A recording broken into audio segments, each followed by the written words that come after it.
Hello there, and welcome to the Untitled Film Podcast with Callum and Johnny. Really dragging it out today. I am Johnny.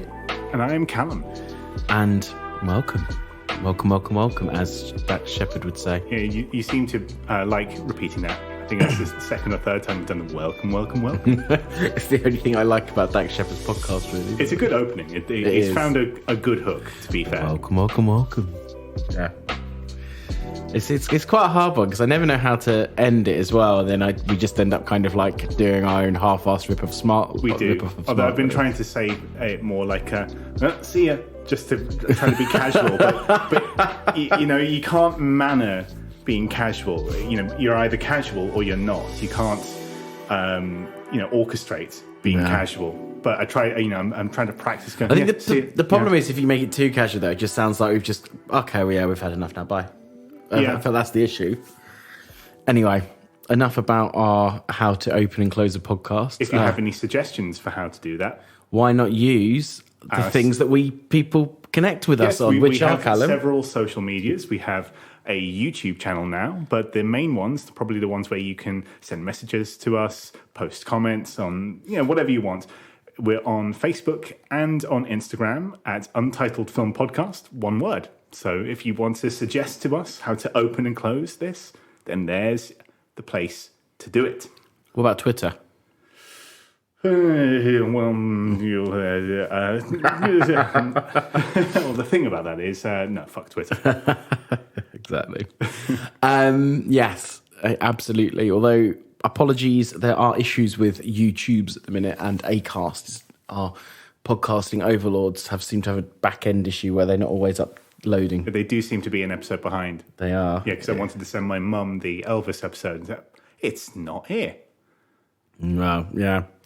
It is rip, unfortunately, at the moment. But that hopefully will be back in the not-too-distant future. Let's hope, yes. Anyway, but yeah, interact with us, please, because we like it. Yeah, we do get a kick out of it, and we do like seeing more people join, and we like seeing, the little notification you get that this person is now following you. You go, oh, I hope they enjoy us. Absolutely. Right, this is the time of the podcast when you need to turn Callum's microphone off. I don't think I'll do the news jingle anymore because it's humiliating to have someone turn your microphone off like you're a child. So yeah, I won't do it If you can't be trusted, I'm going to turn your microphone off. But that brings us nicely into the news. And there has been some more interesting news this week than last week, maybe? I think so, yes. So do you want to kick us off today? Yeah, why not? So the first bit of news is something I'm a bit sad and unhappy about.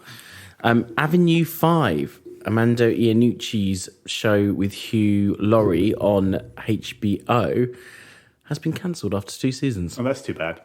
Yeah, for those that haven't seen it, it is about a space cruise in the future. I can't remember what year it is, like 2050 or something.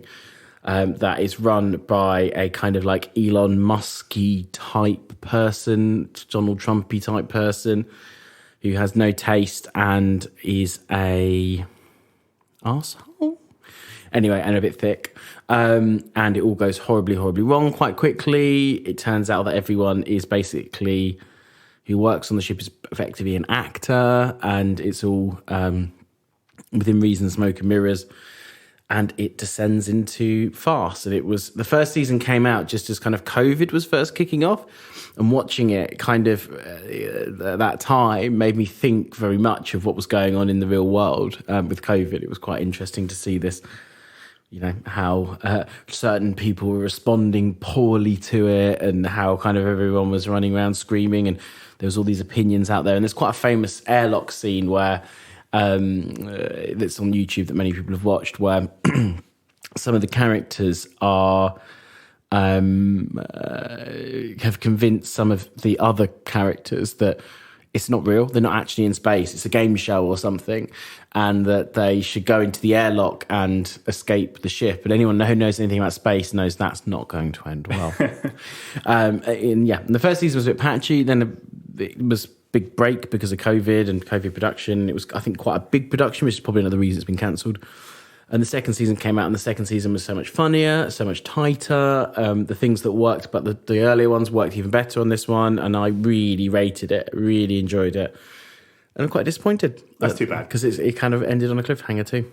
Let's hope that it gets a sort of cult fandom, and eventually 20 years down the line, it gets one of those reboots, or a movie or something. Something like that. I feel like Mando Iannucci's the kind of person who just move on though. He's probably got some other thing on a pot bubbling away. He got a bit bored with Veep after 4 or 5 seasons. So someone else can do it. I'm not angry, I'm not upset. I'm not leaving out of malice. I just want to do something else. And let me keep getting that exec producer moolah. Yeah.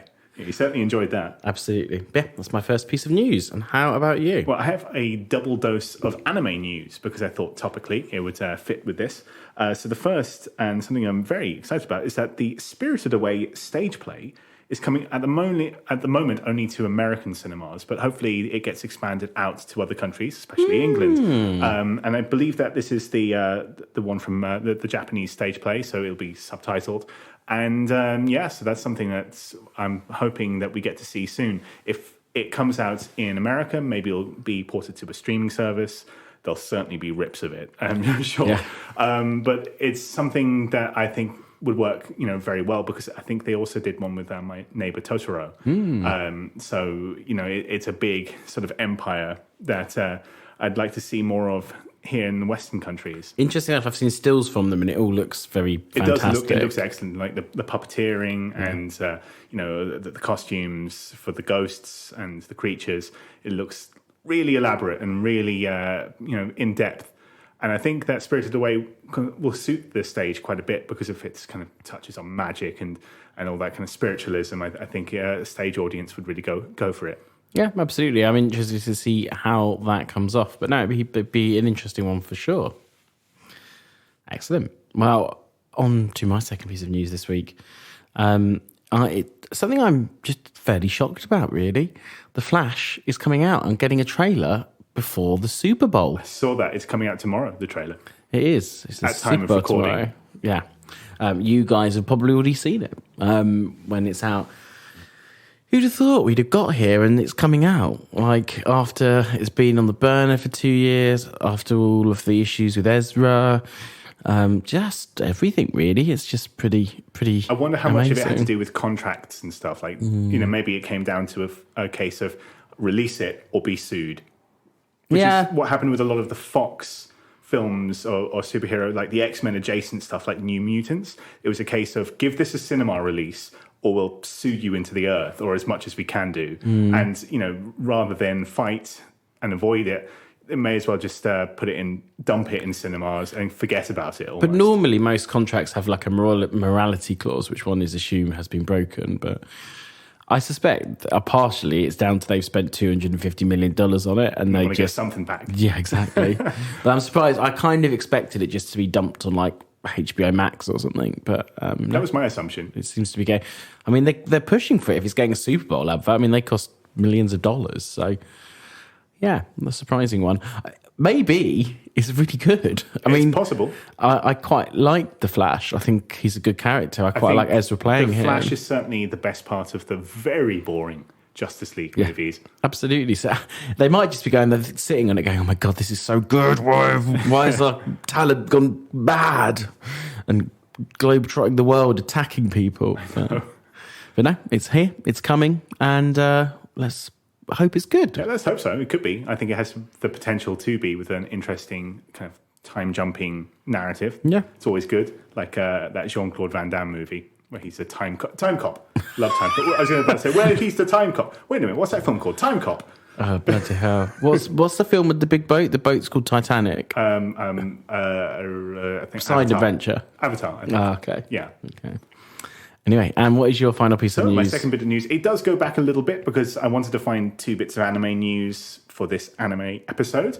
And this one, actually, the news was announced in December, but we didn't cover it. It's that Hayao Miyazaki, he's coming out of retirement. He is. Again, for about the 5th time. He keeps retiring. And they're like, I've got one more film in me. I mean, they must have to bring him in on a stretcher, but he's going to make a movie, and it's coming out in Japan on July. It's called How Do You Live? So that's something to look forward to. Hopefully, it will be. If it is his final film, if it's his final film, let's hope that he goes out on a very strong note. I always think it's quite interesting how they're going to release this, because obviously historically the Ghibli films have always come out through Disney, and Disney sort the dubs out and sort the Americanizations out. Yes. But now Netflix seem to own the rights to all those movies in most of the world. So will possible it go... that it could be a Netflix release. Well, that's what's intriguing me. Is it going to go on Netflix? Is it going to go to Disney? What happens with all the other Miyazaki films? It's quite a big question mark. That Studio Canal in Europe held the rights up until the Netflix buyout. So I wonder what is going to happen there. I think someone got sued at Studio Canal to fight over those rights because they held on to them, going, no, you can't take our cash cows away. And they said, no, you give them to Netflix, all right? Wow. And they're formerly deep pockets, but they're not so deep anymore. Yeah. Well, that is the news. Yeah, interesting. It's interesting stuff. Was it? The listeners could be the judge of that. Well, that's true. Yes, let us know. Is the news interesting? Yeah, onto the magic, as you like to say. Yes. So if you hadn't guessed from Callum's pieces of news this week and from the title of this podcast,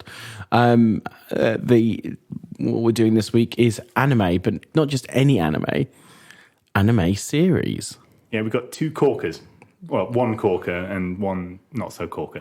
Yeah, we've got a real classic of the genre, which I'd never watched before, and you had watched some episodes? I watched episodes. I think I was watching it with someone, and they said, and they'd seen it before, and they said, jump to this episode. This is a good one. Jump to this episode. So I think I watched probably about 7 or 8 out of the 37, but only sort of like the main highlights. Yeah, fair enough. I recommend watching it that way. Yeah. No spoilers for the review. So we have that to look forward to, but we also have a brand new series on Netflix. And what is its name, Callum? Its name is Junji Ito Maniac, Japanese Tales of the Macabre. Wow. And would you like to tell us what it's about? I'll kick us off. So for those that don't know, Junji Ito is a horror manga artist, and he's probably the most famous one, at least in the West.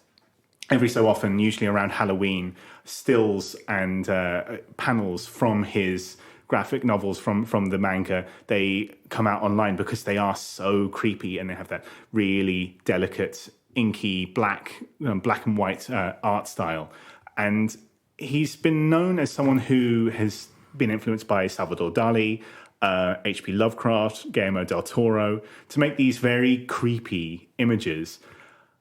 And this anime is a anthology series. It collects more than 12 because there are 12 episodes, but some episodes have 2 stories in them, of some of his most famous pieces. So if you are a Junji Ito enthusiast, you'll recognize some of these characters and some of these images as being the most creepy. They're the ones that when they get shared around, like one of them has a woman whose head is made entirely of layers of skin.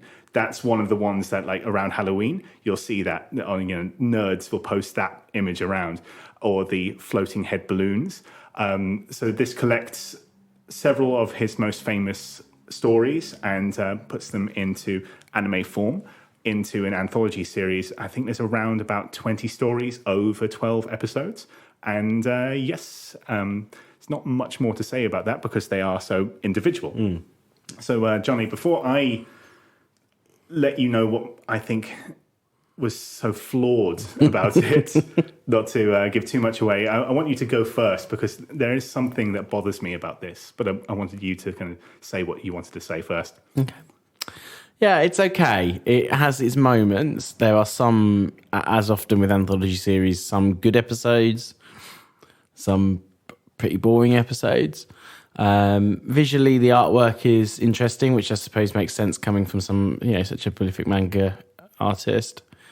But it didn't really do it for me. And I haven't, obviously, it was an anthology series, so I was like, I don't have to watch every episode. And I haven't watched every episode. And I think that kind of tells you, like, what you need to know about it. Didn't really grab me. And I think one of the flaws of being an anthology series and not being one where every episode is like, yeah, It doesn't really, even like, we'll talk about our other anime later, but even when that has like a bad episode that goes nowhere, you still want to kind of find out what's going on. But these wrap up in every episode. I also find that a lot of them didn't really have like proper endings as well. They kind of like had 2/3 of a story. They had a beginning of a story. And they never really, they always seemed like they didn't know how to wrap it up. The thing I probably liked most about it was the opening credits and theme song, which were really good. Again, which may come down to someone being a very good graphic artist. But yeah, I think it's flawed. And I don't think it's massively exciting. The reason I kind of put this forward as the thing to do, other than it being like one of the newest big animes on Netflix, was that I thought it kind of looked like one of the main characters from one of the from the other anime we're going to talk about in a bit, which I'll give away to you now, is Death Note. And I thought one of the characters on the Netflix screen looked a bit like Ryuk, and I think that is Ryuk's probably the most interestingly designed thing in not to spoil the next review a bit, but probably the most interestingly designed thing in Death Note. And again, I think visually it works, but yeah, the stories just didn't seem to have endings or go very far. I think we're going to struggle to get too much out of this because reviewing an anthology series, of course, like you said, there's not a lot of meat. No, there's no way to, like you said, with other TV shows, you can push through. You can push through to the next episode if you don't like the episode that you're on.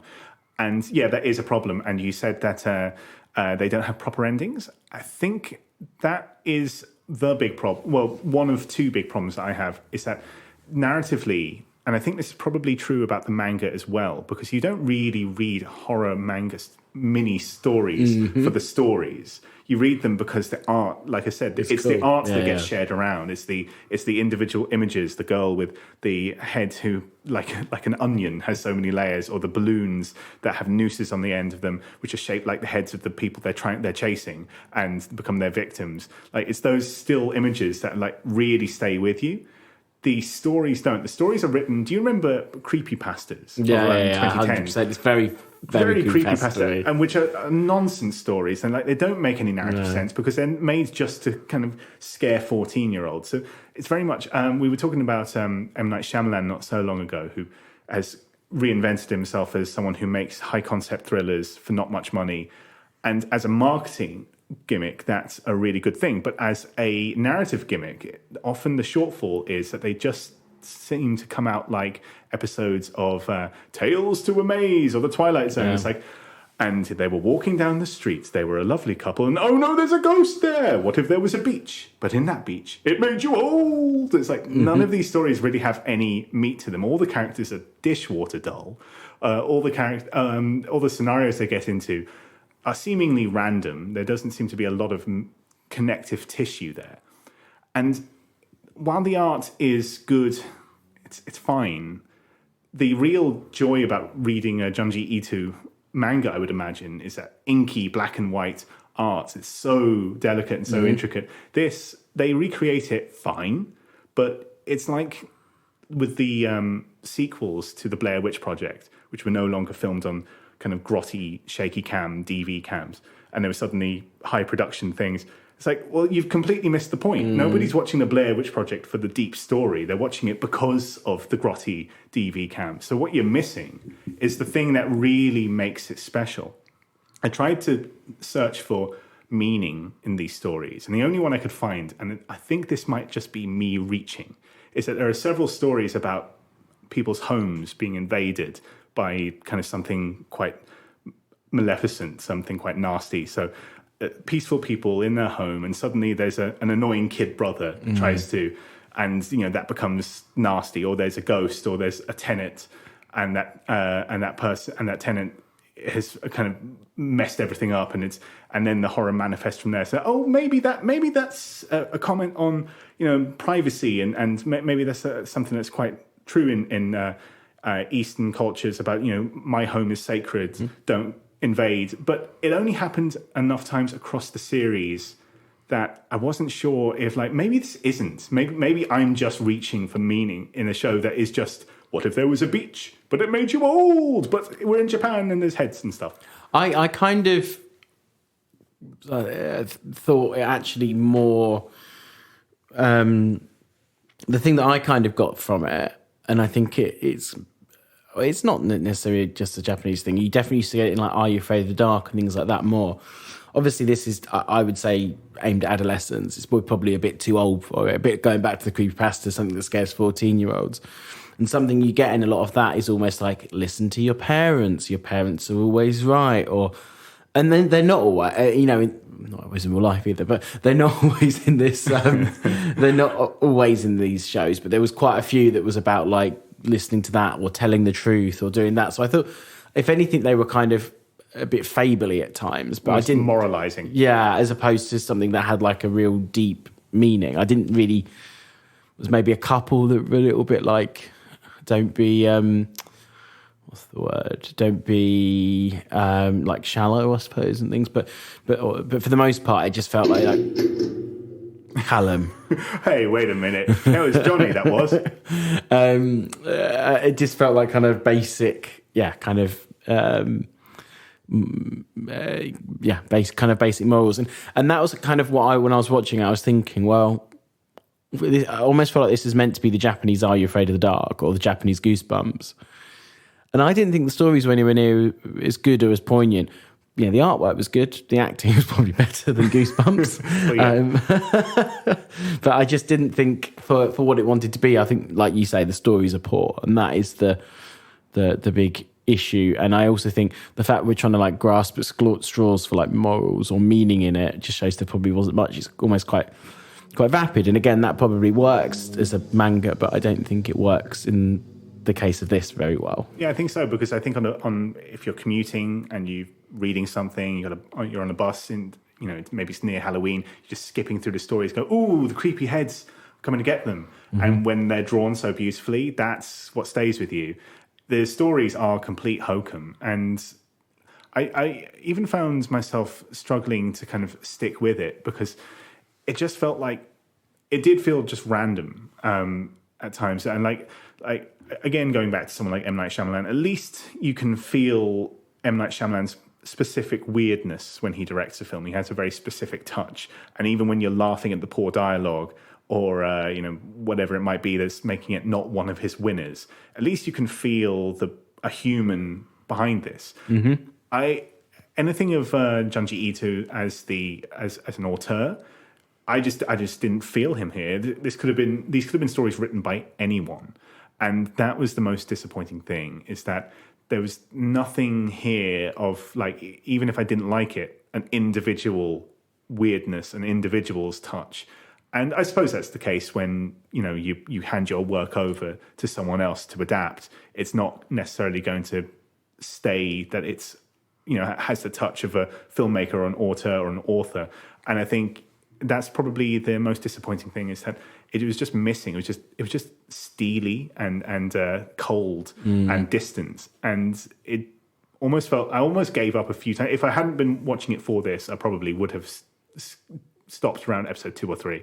Yeah, I know. I agree. I don't think I didn't finish it, did I? But I also don't think I don't think I will be finishing it. Put it that way. There's some things that really grab me, and this just didn't. And I think that's it. I think what's a shame is there are, like before we came on air. I'm air quoting here. Before we started recording this episode, we were kind of very quickly kind of swapping notes as we do a little bit, and we both picked out 1 or 2 episodes that we thought kind of worked. One of them was only a half. Because this is the other slightly weird thing, is some episodes are a full 20 or 2 minutes or whatever, and some episodes are half. And some episodes are like 2/3 with like a little bit at the end and stuff. They're a bit kind of all over the place. But anyway, there was 1 or 2 that we both thought, yeah, that one kind of worked and that one worked. And I kind of like that one.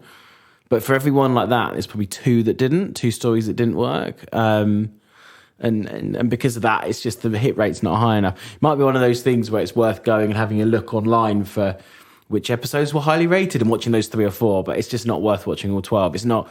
There are better things to do with, because what's that, 22 minutes an episode? So it's 4 and a bit hours of your life. There's better things to do with 4 and a bit hours of your life. And from what I understand, sorry to all the artists involved in making yes, it, but from what I understand, fans of Junji Ito, they've not been impressed. hitting about 5.9 on IMDb in each episode, except for the Floating Heads one and a couple of others, which are kind of struggling in the 7s and 6s. Each individual episode has like a 5.5, 5.6, something like that. The Floating Head one probably is the best. It's quite that was the shocking. highest rated one. It's quite when you first kind of realise what's going on, you're like, what? And then it kind of is a bit shocking. There was, I think, in the second episode, which is only half of the second episode, there was a thing with people in a tunnel. But again, I still don't quite think the ending worked. I don't really know what happened. This is what happens with a lot of them. Like the ending, they build up to this thing, and then it will just be like someone's turning into a tree, or someone disappears into a wall and a bit of light comes out. Or so, they just don't really have like proper endings or morals or resolutions, and everything just seems to be left dangling. And I think it's meant to be mysterious, but it just doesn't feel. It feels lazy, not mysterious. Felt like they get bored. Yeah, exactly. That'll do. Yeah, that'll do. Yeah. Which again, like going back artwork wise, yeah, probably does work, but it's the stories just aren't that amazing. Yeah, they're very thin, very thin. I think that probably wraps up our review of that. Yeah, I think so. Yeah, I'm interested to see what our scores are. But that leaves us a nice time for an adverto break. Hello, and welcome back from that advert break. I'd buy that for $1. We do that every episode now. Yeah, we'll do that. What if the product was like $40? Well, hopefully our fans are smart enough to know that, that's a cracking reference to that RoboCop, that film that came out in the mid-'80s and was remade quite poorly in 2014. I quite like the lead. Yeah, I like him. Yeah, no, I like him, but not much else. Anyway, we're not reviewing RoboCop. Another day, maybe. Not under my watch. Maybe the original. Yeah. Anywho. Okay, let's kick off with the next one, I guess. Indeed. So the next one, as I spoiled in the last review, is Death Note. Death Note is a hugely popular anime series. It's one of those ones that's up there with like Cowboy Bebop and things that seem to be just very big in the West. And it is... What year did it come out? Let's have a look on the old IMDb. I should have got it up when we were in the adverts, honestly. Yeah. But here we are. It came out in 2007. I think, no, that was the film. Oh. It came out in 2006 to 2007.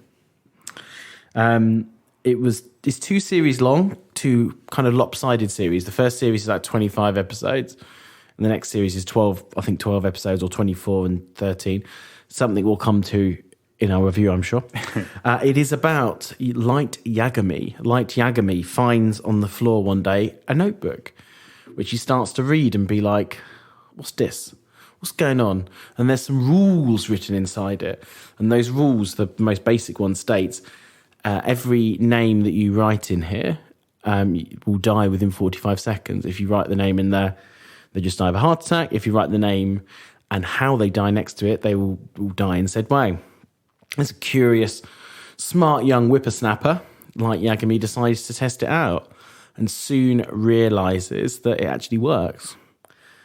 And then a angel of death, or a Shinigami called Ryuk, turns up and goes, "Oi, that's my book, and until you die, I've got to bloody stay with you now, ain't I?" And follows this young boy around.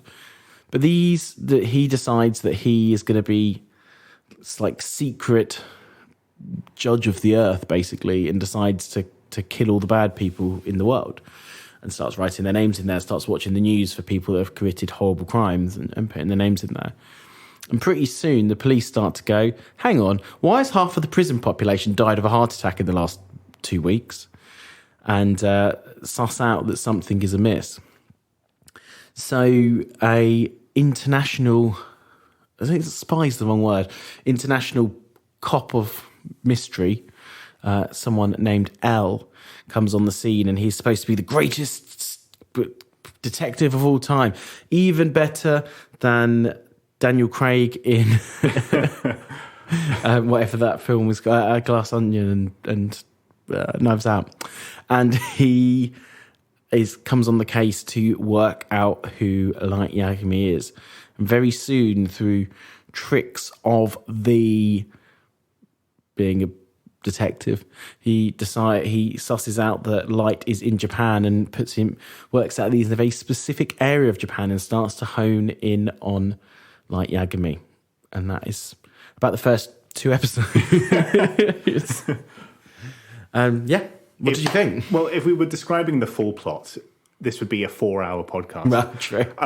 So Death Note, it's quite a curious one because, like you say, it has gained a reputation as being one of the biggies, and it came out across 2006 and 2007, peak emo years. So this is emo. So this is the anime that if you were a teenage girl with lots of eyeliner on and swoopy black hair and a Jack Skellington backpack, you were in love with these people. I think the Venn diagram of people that listen to Fall Out Boy and watch this show are just on top of each other. It's a perfect circle.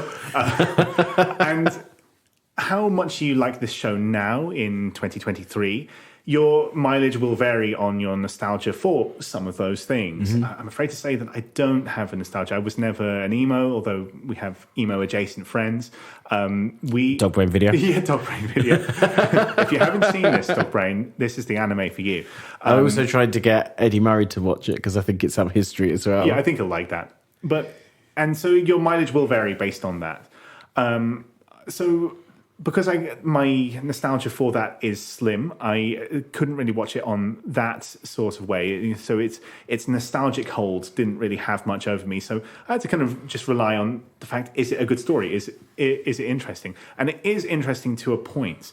But if there's a flaw in it, it's that, and this is a flaw with quite a lot of anime, which goes on for too long, is that it's a mini-series stretched over 37 episodes because it is a good hook. This guy is going to judge the world, and he's got a detective on his tail, and that's really interesting, and with a fantasy twist that's really cool. And the designs of Ryuk and the music especially is very really cool. Like each episode starts with this dum dum dum dum dum dum sort of thing, and it really gets you going. In fact, I saw TikTok randomly with them using that music the other day, and I was like, that kind of makes sense. It was like a dog thinking about something, but it is very because it's all about like them thinking about how to outsmart the other ones. There's a lot of inner monologues about, if I outpace him doing this and outpace him doing that, then he'll think this, but then I'll think that. And then actually, but what if he thinks that, and then he will know that about me, but I know that about him, and he knows that about her. So if he knows that about her, there'll be 2 of them and 3 of these. That's a perfect example of something that is really cool the first few times you see it, and less cool the 17 millionth time. However, to give this enough rope to hang itself with, this was broadcast over about 9 months when it was first broadcast in Japan. I don't think it was really meant to be binged. No, and I don't think you remember that watching it back to back, you're like, well, that's the same as the last episode. That's the same as the last episode. But you get a little bit, you get away with that more over time. And over time, it's like sitcoms where characters learn the lesson that they learned last episode, and they're learning it again the next episode. Like, hey, I learned something today, which it's fine if you're watching it across weeks and months and years. When you binge something, it starts to get very repetitive. So I'm not going to kind of drag the show for its length too much. However, just because I did watch it, because we had to kind of cram it for this recording, I did find myself getting irritated. And the constant turnings of the plots, like, okay, they're coming to a natural conclusion. They're coming to, oh, no, there's a new character being introduced. Oh, there's a new God of Death. Oh, there's a new, this person is the killer now, and the killer, his name is Kira. They've decided. Kira. And there's another Kira. There's a new Kira, and they're going, oh, my God, just tell the story. But again, I'm not going to. That's not really. It's like saying I don't like the taste of cheese while eating cheese. It's not the show's problem. It was broadcast differently. So I did like it, flaws and all. And sometimes the flaws were almost charming, like almost quaint. Some of the twists and the turns. It's like, oh my God, another twist. They do become irritating, but there is a charm if I'm nostalgic for anything, it reminds me of Dragon Ball Z, where they said the world will blow up in 5 minutes, and 5 minutes takes 15 episodes. That's something I'm a little bit nostalgic for, is anime where they go, they're right on my tail, and right on my tail means 20 episodes later they catch him.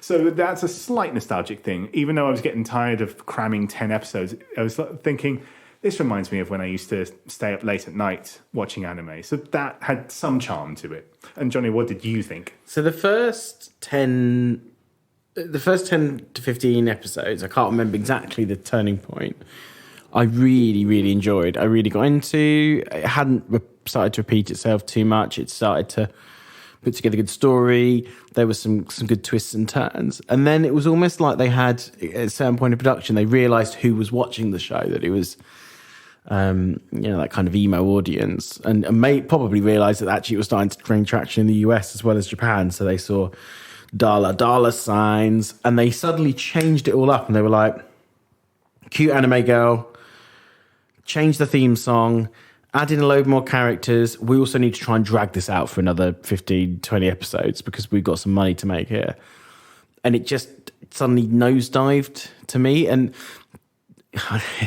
we are allowed to spoil these ones, obviously, but I don't want to give too much away. But it feels like it could have fairly been resolved at the end of season 1 with like maybe 1 or 2 close-out episodes, but they have this kind of second season that feels massively tacked on with people that adds a load of new characters, and those new characters do not get close to the people they replace in quality or interest or intriguingness. One of them is a poor clone, and one of them is just like in there for 2 episodes and it's just really lazy.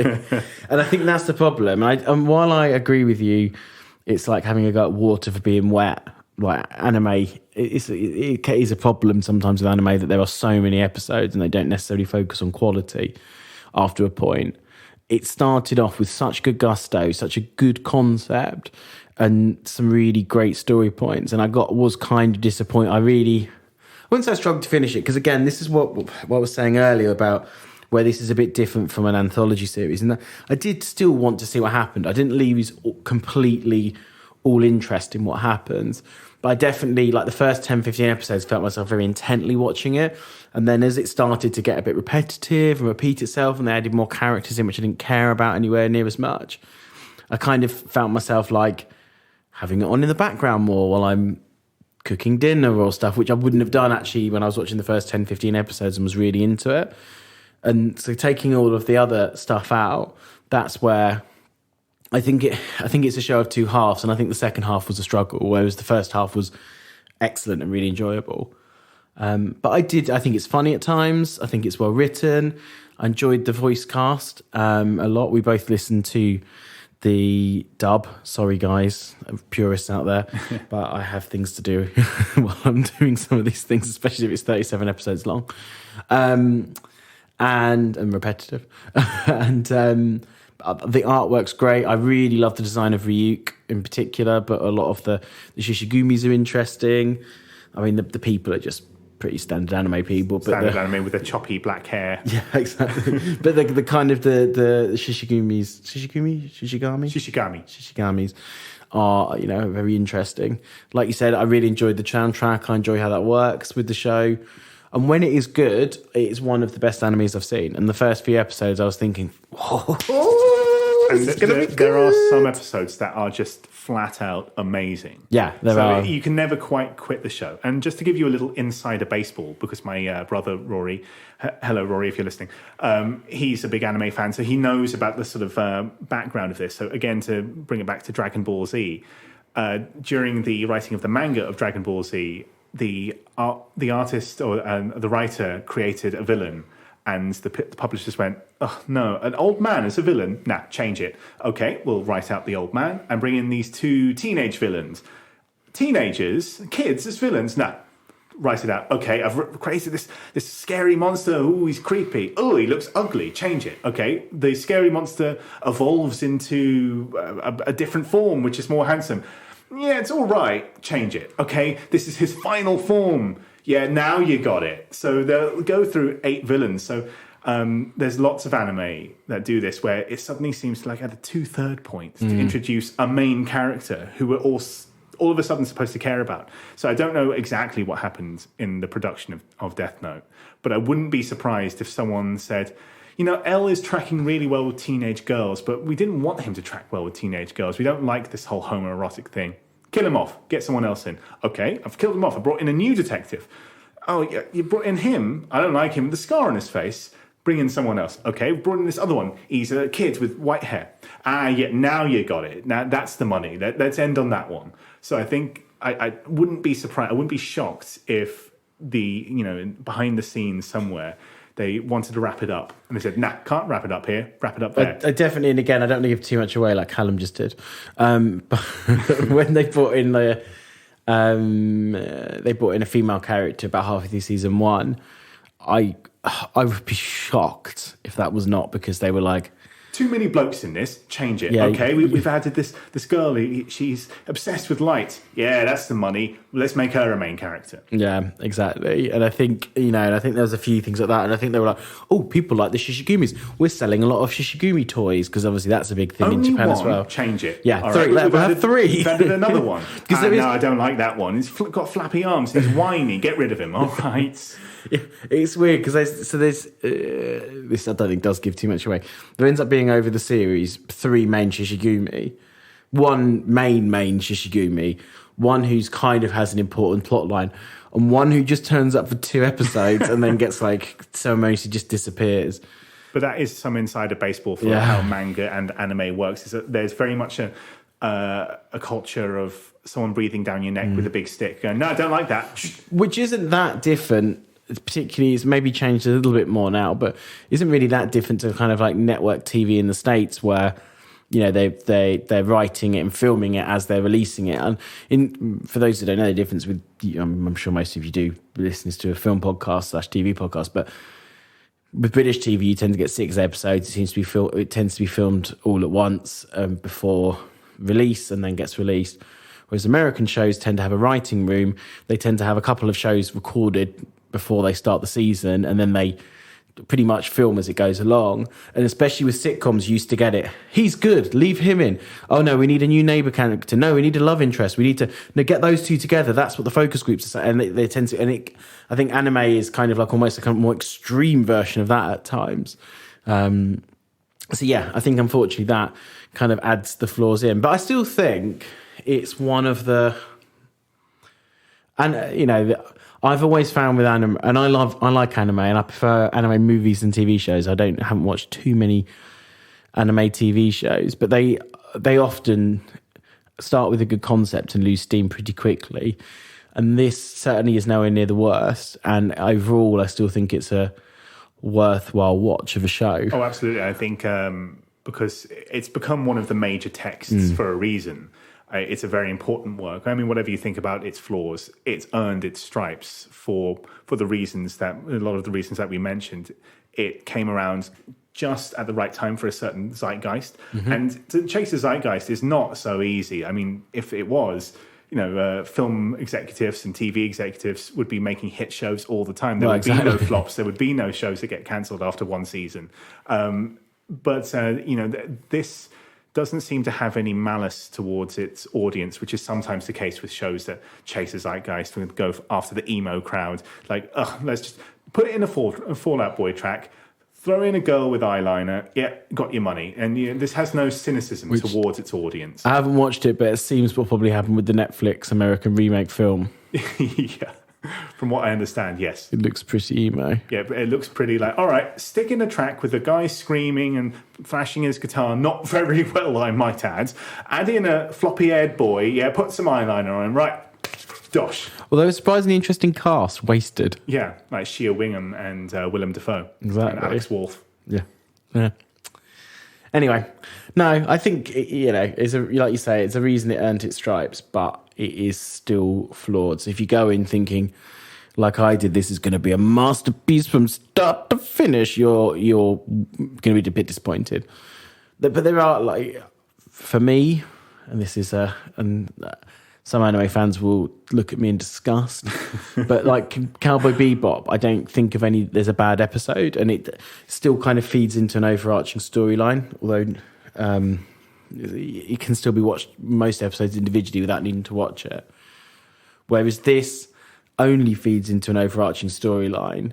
You can't really miss an episode, but there's a lot of flab. And that's kind of the difference. That's where it, I think, falls down a little bit. This would have been much better at 20 episodes long. Yes, very much agreed. And as 37, it feels a stretch at times. But no, still watchable. I'd still give it a watch. Yes, that's a recommend. Flaws and all is certainly a recommend. Yeah. I think that is a good place to end that review. So let's have a little roundup of what we found this episode. Absolutely. So, Callum, what did you think of the Tales of the Macabre? Japanese Junji Ito. That one. Tales of the Japanese Tales of the Macabre, something like that. Maniac. Junji Ito Maniac. It's a really bad title. Junji Ito Maniac. 12 Tales of the, or Japanese Tales of the Macabre, or something like that. I can't be bothered to look it up again. It's very flawed. I really wouldn't recommend this. There's the occasional arresting image and the occasional fun enough story, but it's very boring. It's divorced from its artwork, so the thing that makes the manga special is it's not there. And even the episodes that are good aren't really good. They're just good because you watched them amongst some episodes that were quite bad. So I think I'm going to give it be quite harsh and give it a 3 out of 10. There's just not a lot here. It's cappuccino foam that's not even flavored. Fair enough. Yeah, I think there's 1 or 2 episodes that are worth watching. I would highlight the balloon head one. So if you kind of have to watch it, just watch that probably. But I would agree with pretty much everything you said. I think it is sorely lacking in story, and because of that, yeah, it's not really that watchable. Do I want to give it a 3 or a 4? I'm going to give it a 3 as well. I wouldn't give it. It's not a watch for me at all. And what did you think of Death Note? So this is one of those instances where a rating system is quite difficult because there are episodes and even stretches that are just fantastic, but there's wrapped around, like you said, a lot of flab. And if you give the whole thing 6 out of 10 or 7 out of 10 or whatever it is, Kind of unfair. it's kind of unfair to the rest of it. Yeah. And it's one of those things where even with flaws, you're pushing through. But if you have to be strict on yourself, I think a 6 out of 10 is something I'm going to give it, just because I got to points where I was like, God, I'm really having to push myself here. It's not fun anymore to watch this show. Like, okay, we've got to record on this day. Okay, so how many episodes can I cram in today? And it starts to feel like homework. But for the episodes that were great, they were great. So it's a 6 out of 10 with a caveat that you really should go and watch it, even for the flaws. You really should, because the parts that are really good. So do stick with it. But it is a 6 out of 10 overall. I am going to say that it's a tale of 2 parts. And season 1, although it still has a bit flabby at times towards the end, it has flaws, I would probably give an 8 out of 10.